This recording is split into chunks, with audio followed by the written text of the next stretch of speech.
So you felt like you didn't get into the difficult discussions that you Yeah, wanted to? but I don't know if that's something they can do Mm, and keep it under control. Like fair. because no matter what, I can't excuse how they exited or what they did. Like with Amber, like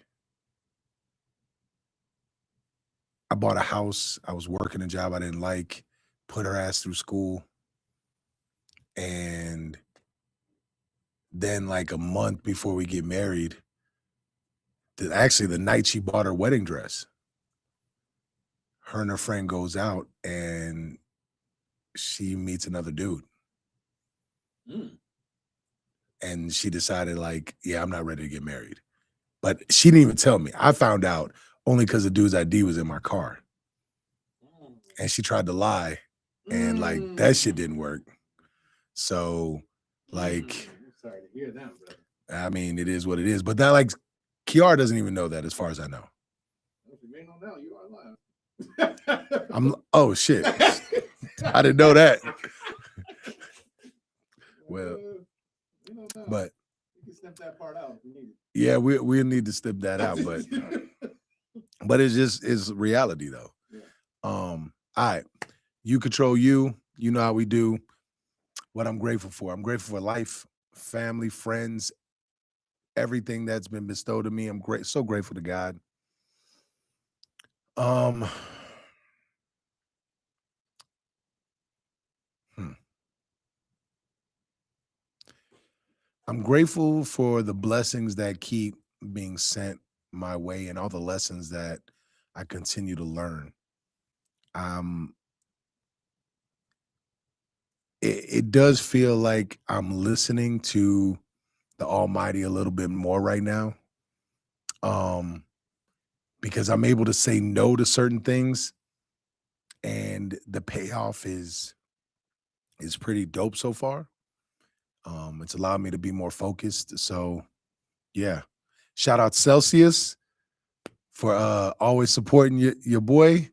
Uh telling y'all right now, I'm a big fan of this fizz free.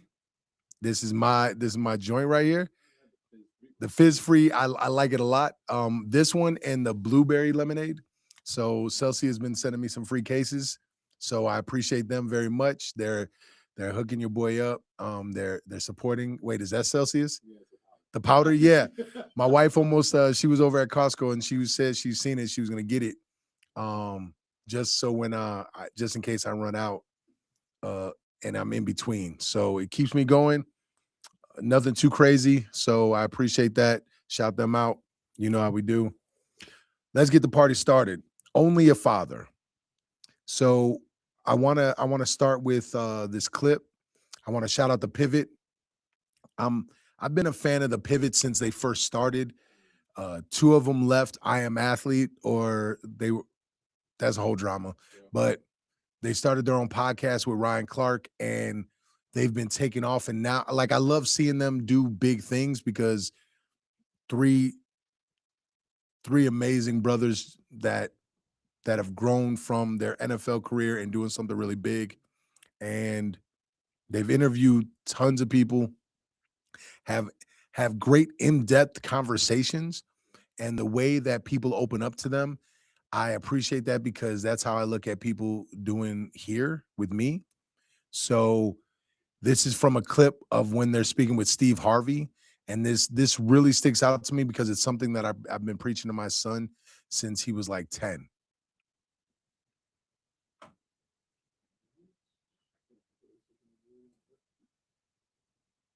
Your father is the only man who wanted you to be better than him. Mm.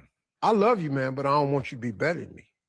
Ryan crazy about you, but he ain't finna want you to be better than him. That's real. I didn't have nobody. When my daddy died, I didn't have nobody to say they was proud of me.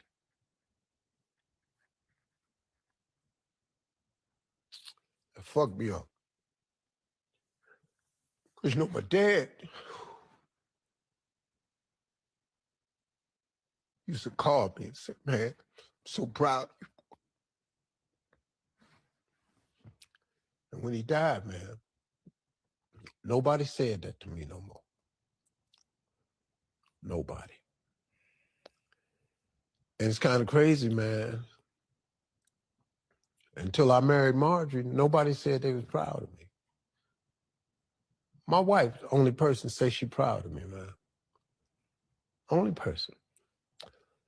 So loser, that's what the fuck part for me was with him. Cause man, like I would get him tickets. He came to all my shows, like I'd fly him out. My mother never saw me, cause she didn't want to hear me cussing. So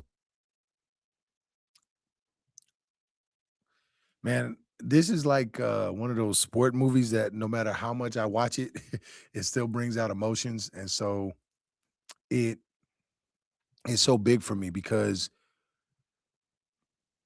I didn't grow up in a household where somebody said they were proud of me, right? It didn't matter what I did, it didn't matter how good I was at stuff.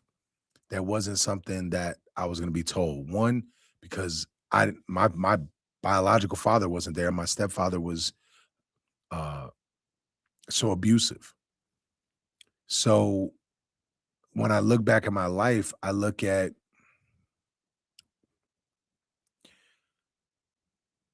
so many things that I did was I can't blame just that, but I was searching for constant validation and I didn't care where I got it from, right? Could I be good enough at sports for my coaches to validate me, for girls to validate me because I was the man at sports? Could I Nobody was, even when I got good grades, it wasn't like, hey, great job. So it was like, well, why would I focus on my grades? Because no, like, I don't even want to do that. And I'm not going to receive any validation for that anyway. So I'm going to focus on the things that I want to do and focus on getting validated for that. Money, girls, sports. So as and the tricky part with that is you don't even know that you want this validation. At least I didn't, right? I just I didn't know I was craving it. I didn't know I wanted it. I didn't know that I needed it until I had kids. Until I started telling my kids that I'm proud of them. Until I started telling them that, like, man, great job. And it could be something so small, but good job. And then encourage them to do better, encourage them to do more, encourage them to go after it, and they could be greater, right? But I'm proud of you. I'm proud of you, right? And then it started hitting me like, man, yeah, I want that.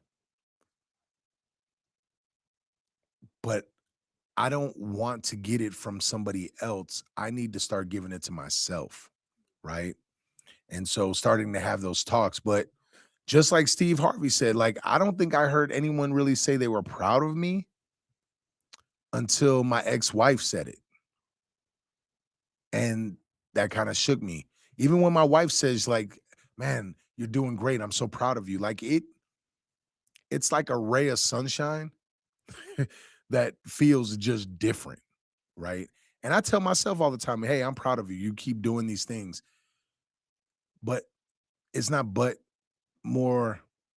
With that said, I understand the person that I am. I do something dope and I'm already planning the next move.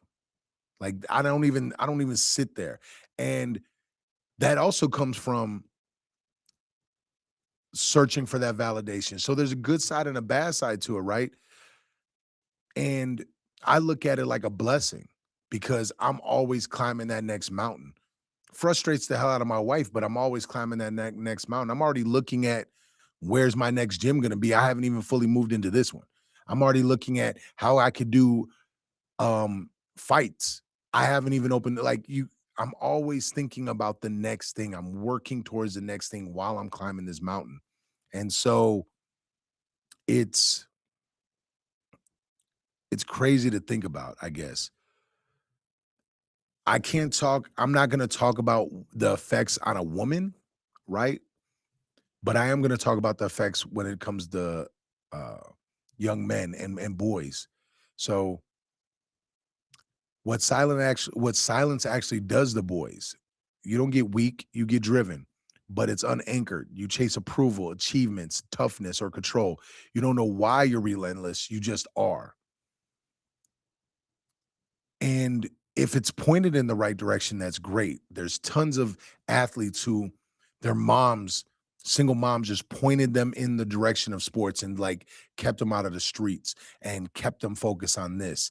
And it's great to have that validation from your mom. It's great to be told find out that your mom's proud of you. But I promise you, there's nothing like a man telling you that you're proud of you when you haven't had it. That's why like coaches can bring out the best in these kids, and why these coaches, or I'm sorry, why these athletes look to their coaches so much is like, man, he's like a father, because that's the role you play.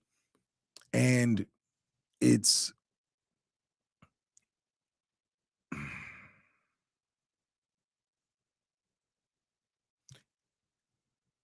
it's the worst thing that you could do to a young man is not be in his life.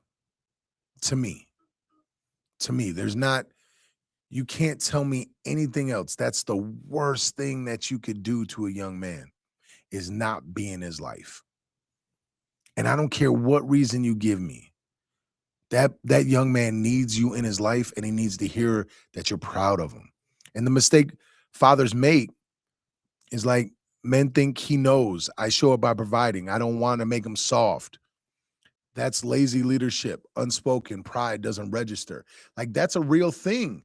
I don't know how many men I've had on here that talk about, like, Corey included, me included, like, we weren't told I love you by our pops. We weren't told, like, I'm proud of you like that. Like, all because, like, I'm providing. And here's the thing. I'm providing and that's your only thing is like the bare minimum. It's the bare minimum of what you can do, right? Are you really leading the household if you're just providing? If you're just the security blanket? Are you actually having conversations with your child? Are you showing them how to do certain things? Are you talking them through certain aspects of life? Are you being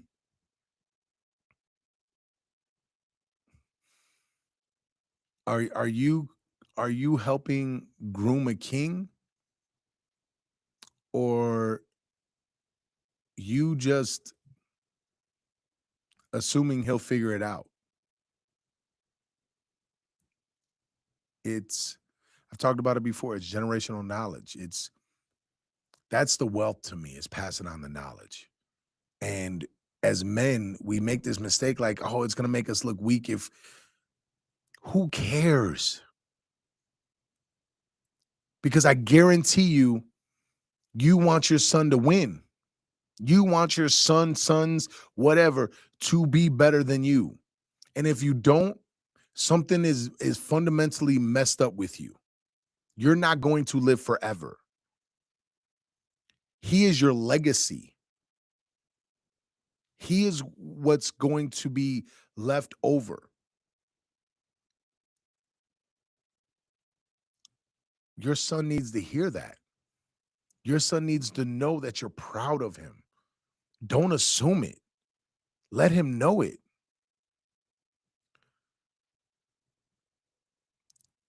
It's mm.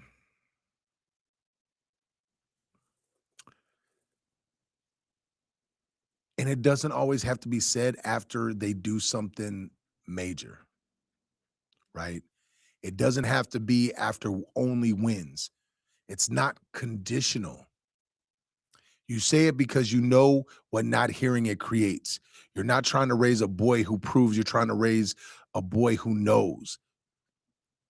You want to raise this boy that knows that he's amazing, that he's great. So he becomes and still respectful, and becomes a man who's confident and can walk through life. Not that not that he's owed something, but that he owes the world his greatness. That's different. One of the dopest things I ever heard from an athlete is Kobe Bryant. Kobe Bryant was talking about how in one summer when he was a kid, he didn't score any points. No points. None. And his dad just looked at him and said, "Hey, I'm proud of you. I'm proud of you if you score 0 points or 62 points. I love you and I'm proud of you." And he talked about how having somebody have his back like that made him instantly feel secure. And then he was like, "But fuck that.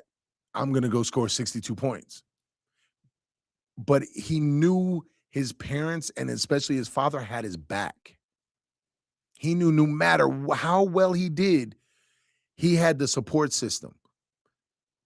And it opened up everything for him. It allowed him to experiment and allowed him to just work on his left hand. And he might get beat. He might not score points. He may not do as well, but it's going to make his left hand better. And it's allowing them to fall down and knowing that you're not going to judge them for it. You got their back. And that's major. That's so major. I tell my son all the time, like, "Hey, I'm proud of you, kid." He's like, "For what?" I'm like, "Because you're such a good young man."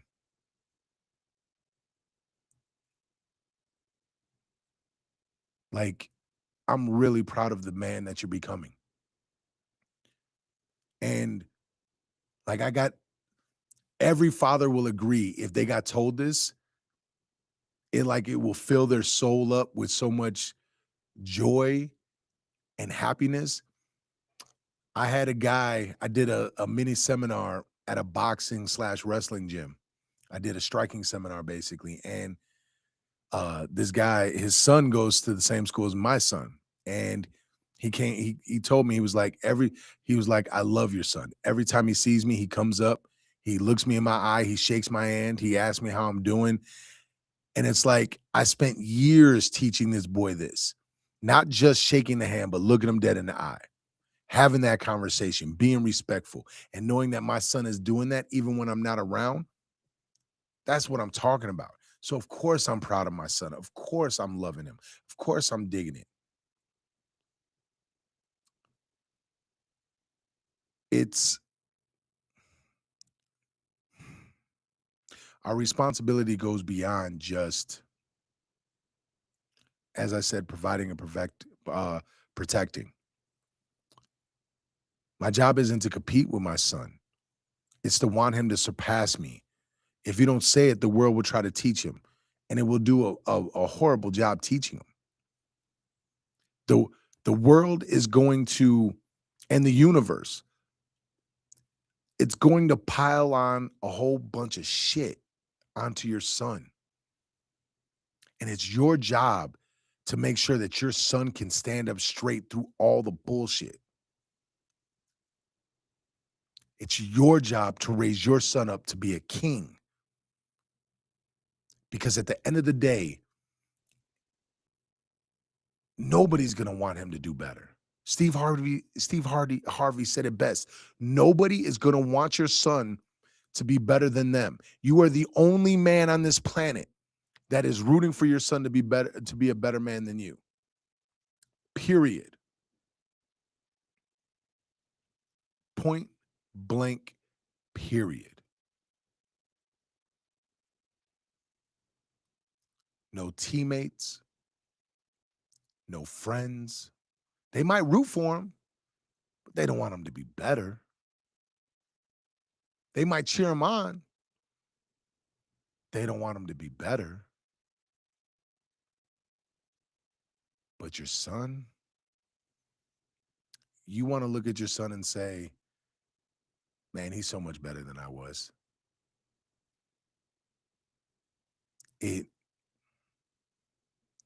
It's almost a selfish feeling, yo.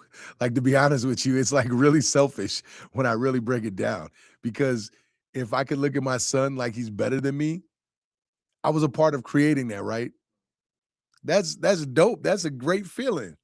And it's crazy that we don't look at it that way. We don't look at it like oh my goodness, my son is gonna be better than me at this. My son at 15 is better than the 15-year-old version I was. Like he's doing better in school. Like he's naturally a better athlete than me. It's crazy. It's he's nicer than I was. Like he's more empathetic. Like he's not trying to be Thanos. He's trying to be like the Black Panther. He's trying to be T'Challa. He's trying to be Captain America or Iron Man. Like he has I like Thanos. I like Darth Vader. What other evil villains? I like Hans Gruber. Die Hard? Dope villain, yo. Dope villain. Like I like the villains. Bane was dope. Joker was dope. You know what I mean? Dope villains. I like Batman because sometimes he operates like a villain. So it's just mind-blowing to me. Like,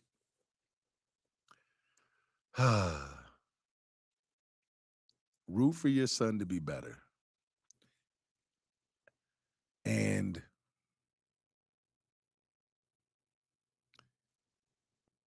if you didn't grow up with a father, take a second to reflect on that pain. Really, take a second. Take a second to recognize that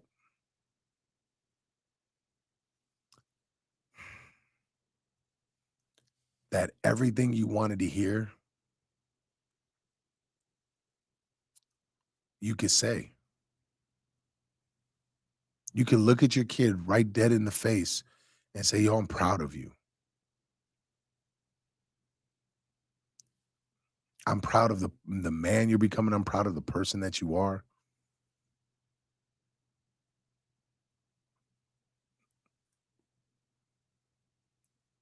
And keep talking to them, keep sharing with them. Like,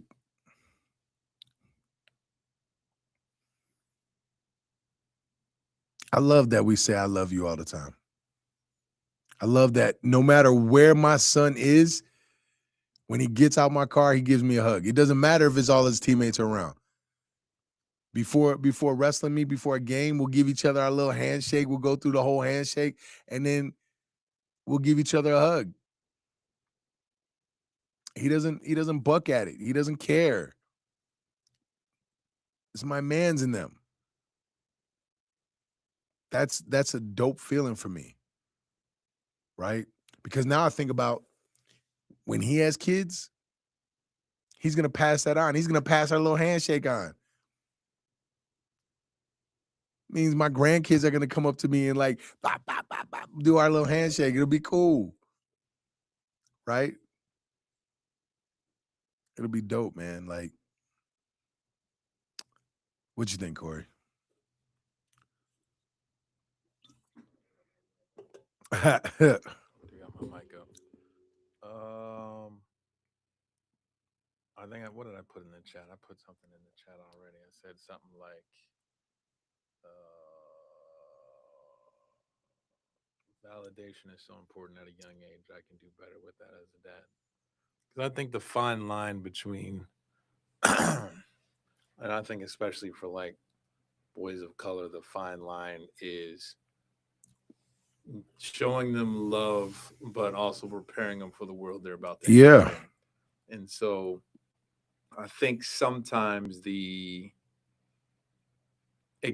gets hard and confusing to do both. Yeah, Like for especially sure. with everything going on right now, it's like, yeah, there's gonna be less opportunity for you. So we got to make sure that you're ready to do this, and you got to be Mhm. prepared to do that, and then you got to be able to be prepared for these things and all this other stuff so you can try to get ahead. And I think sometimes the validation and the love part gets lost in the preparation Mm, for them becoming, a man or a woman, yeah, whoever you got. yeah. And so not an excuse by any means, but I do think sometimes it gets lost in preparation. Yeah, I would it sounds to me, and this is the point that I jotted down. Men confuse pressure with purpose. Mm. A lot of fathers think pushing harder replaces affirmation. Pressure without affirmation creates anxiety, not strength. Strength comes from knowing who you are, then being pushed to refine it. So that's one of the notes I put. And like, to be honest, when both the ladies were up here talking, that's essentially what I did with Kiara. I pushed, right? Now in my mind, raising daughters is a little bit different to me than it's a lot different than raising sons, because I understand the society. There was a chance that not a chance. She's already seen this. My daughter can go somewhere and because she's cute, can get stuff for free. Guys are willing to pay for things for her. Now she's had the same boyfriend. She didn't fall for the trap. But she'll go to, like, if she went to Starbucks or something and a guy thought she was cute or nice, they won't even charge her, right? And because of that, and because I knew that was the life she was going to walk into, I put more pressure on her to be better and be able to handle life a little bit on her own. And it may have caused, I look at it now, she handles pressure pretty well, but she also gets a little anxious about making the wrong decision while she's planning it out. And it's like, girl, just make a decision. I got your back, just whatever happens. But there's a process there where she's a little anxious. And I wish I try to help her get rid of that. But I also recognize that that's because I put a lot of pressure on her. Now, I gave her tons of affirmation, but there was a lot of pressure. The standards I held up for were a little bit different than I hold for my son, mainly because of that, because I knew she was going to get offered free things. Guys were going to come at her. Guys were going to offer this. It's like, nah, we're going to drive you. We're going to make sure that you know not to fall for the okie doke. Like, this is what they want. Let's not fall for this. With my son, I know the world isn't going to give him that shit. Like, there's not going to be a line of people who say, hey, let me get you this. Let me buy you this. Let me pay for your gas. Let me pay for this. Whoop, wop, the bang. And so, yeah, so I wanted to make sure that that he felt kindness at home, because there's no guarantee the world is going to be kind to him. So I wanted to instill that love into him, and I knew the world would prepare him. And then it's just having straightforward conversation, like him in, like, I think 6th, 7th grade. So I think it was 7th grade, and I'm pulling up to his school to pick him up, and him and this other girl are like talking and whatever and goofing around, and she pushed him and he sort of gave her a push back, and they were just joking. And when he got in the car, I'm like, hey kid, you can't do that. He was like, what do you mean? I'm like, I'm just telling you from the optics, you're like a 6 foot tall, 200 some plus pound kid, right? Some parents going to see that and get the wrong impression, right? It sucks, but the color of your skin and the way you look and your size don't allow you to play with people that way. You can't do that, kid. And it sucked. It's a sucky conversation to have, but it's one you have to have. My son is, getting his permit and gonna be driving. And it's like, I just talked to my wife about it. I'm like, the conversation I have to have with him is different than the one I had with Kiara. Right. And if we have a kid, it's gonna be different unless he comes out darker or whatever. But it's like, when you get in the car, I don't want your wallet in a glove box. I don't want it in your pocket. I want the wallet sitting right in a cup holder right up front somewhere where you can get it. You get pulled over, both hands on the wheel. You roll down the window. Yes, sir. No, sir. Yes, my ID is right here in the cup holder. May I grab it, sir? Because you want no drama You don't want anybody to think anything stupid. It doesn't matter why you got pulled over. We could deal with that shit later. But I need you to get home safe, right? I've been pulled over and just said, "Oh, sorry, we thought you were someone else. Let me have you. Can I have your license?" Like, oh, this is stupid. Or, oh, you look suspicious. It's like, man, what the okay. It's and just tons of bullshit. Like, and I know it comes with the territory, right? It is what it is. So having these conversations, I think, are important, but also I could put pressure on him without tearing him down. And that's how I looked at that. Cause I put pressure on him about his grades. It's like I hold him accountable. It's like, come on. I put pressure on him about if he doesn't do something right in sports, if he doesn't do something right at home. It's like I gotta like handle that. It's like, hey kid, I still got a size 15 over here ready to like, as that 70s show, as Red would say, put a foot up your ass. Like I still got that size 15.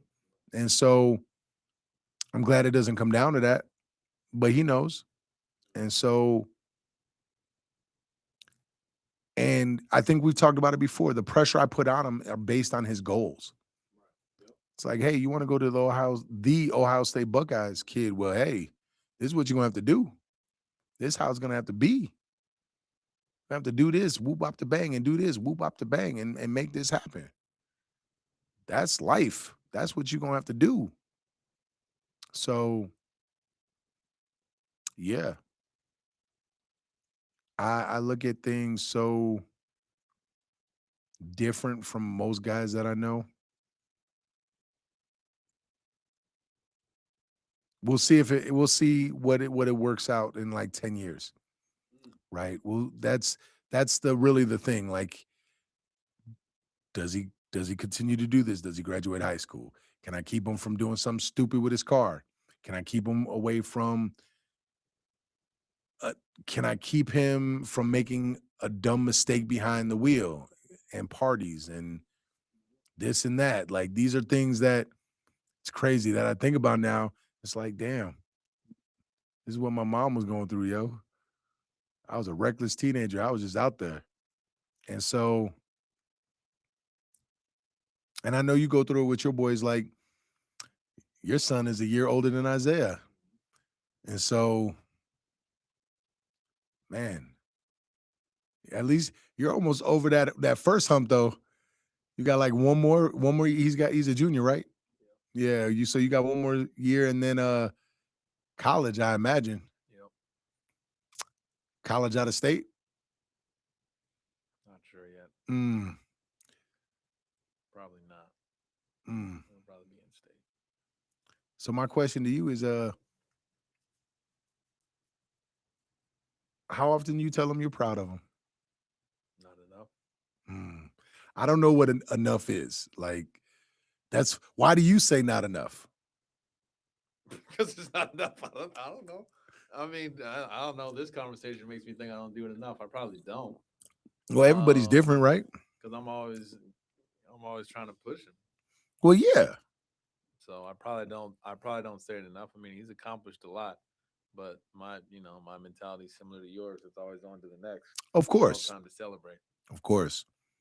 So probably not enough.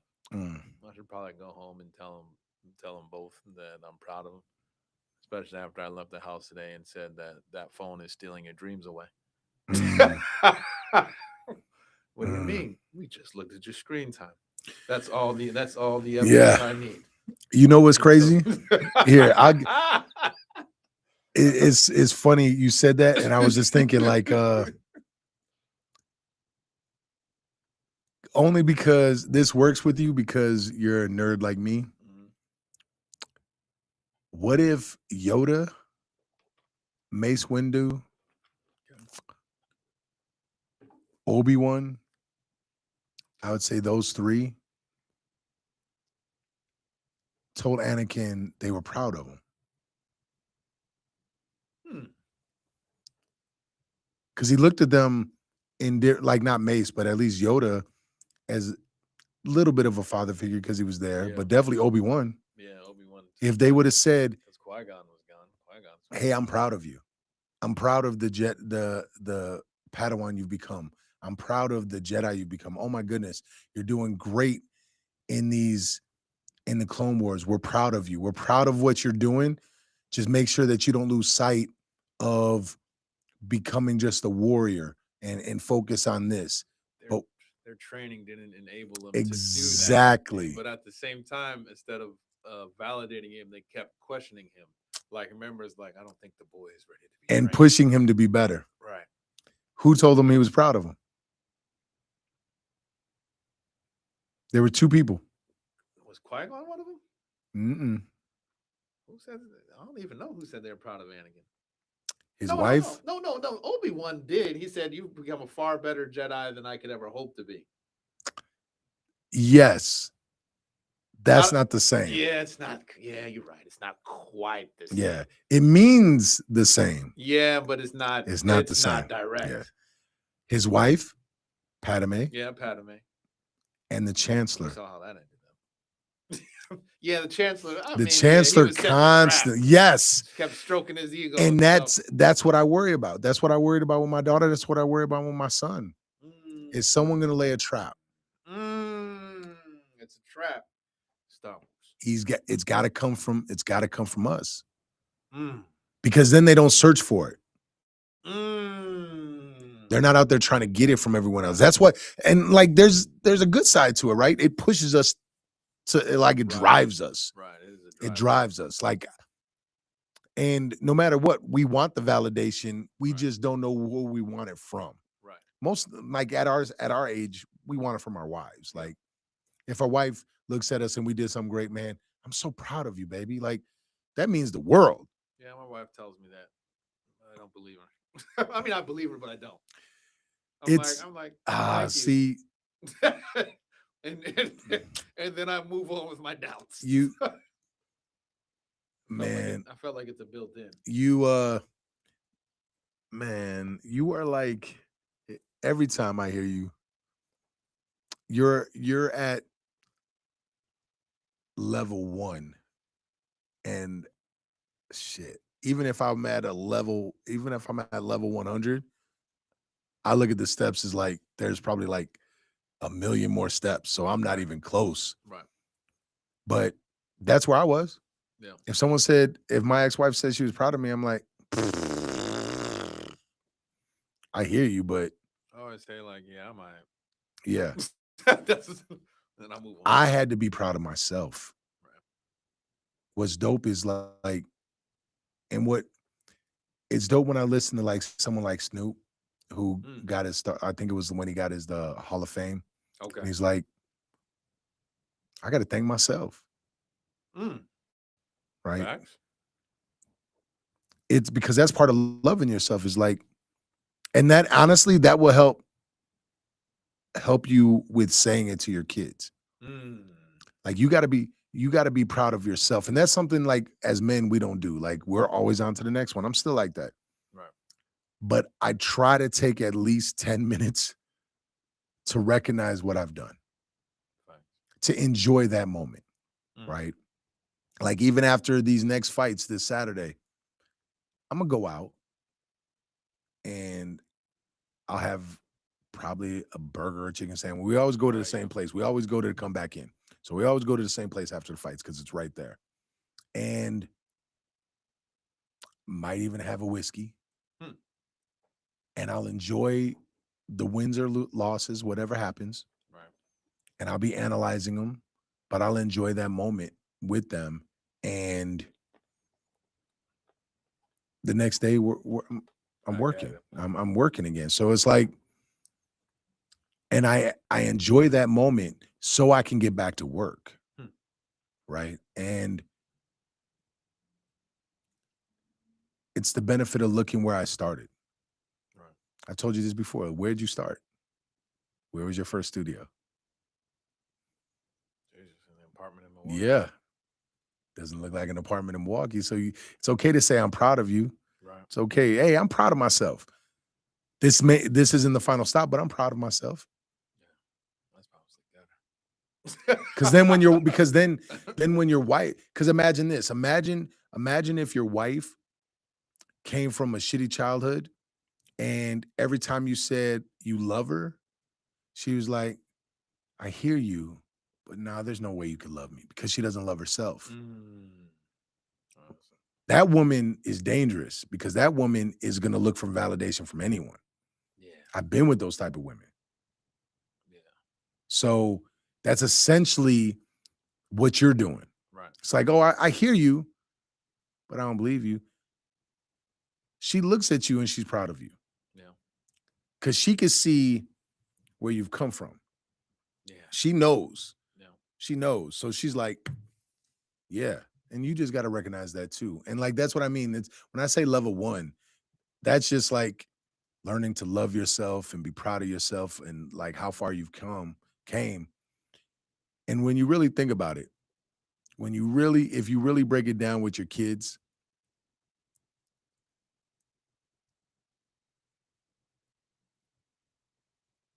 are they bad kids? No, not anywhere close. Can they be better? Of course.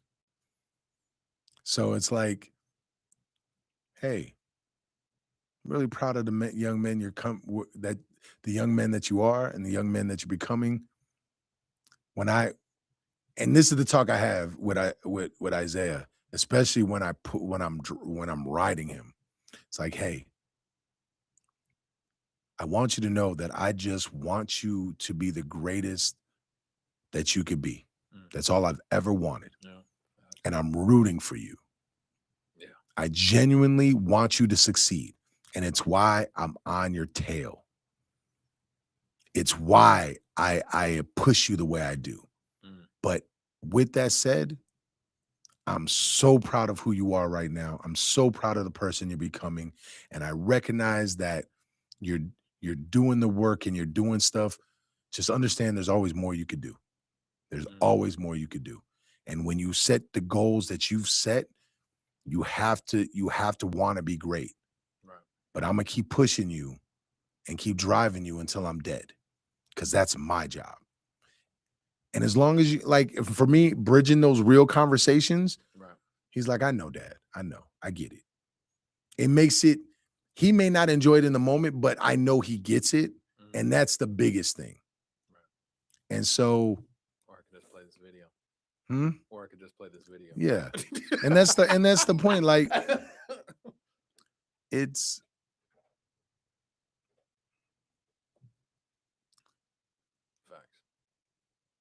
No really other way to sum it up. If you feel like you don't say it enough to your sons, you're the only one that can fix that. Yeah. It falls on me. I have to take accountability. Yeah. But you should be proud of the young men that you have because you've raised 2 outstanding young men. That's what my mom always says. Yeah. Like, you got to start, at some point, you got to start recognizing it. At some point, because then, and we talked about this, otherwise you repeat the mistake, you repeat the same sins of the father. Facts. Our job to be better. Facts. So once again, shout out Celsius. You needed a camera back there, homie. You needed a camera. Thank y'all for vibing. I hope y'all enjoyed this episode. Shout out to Pivot. And shout out Steve Harvey for blessing us with such a dope quote, dope breakdown of that. And remember, fathers, man, be a good dad, be a good father, be involved. Even if the mom doesn't want you to be involved, yo. So that's You Control You. We out. Peace.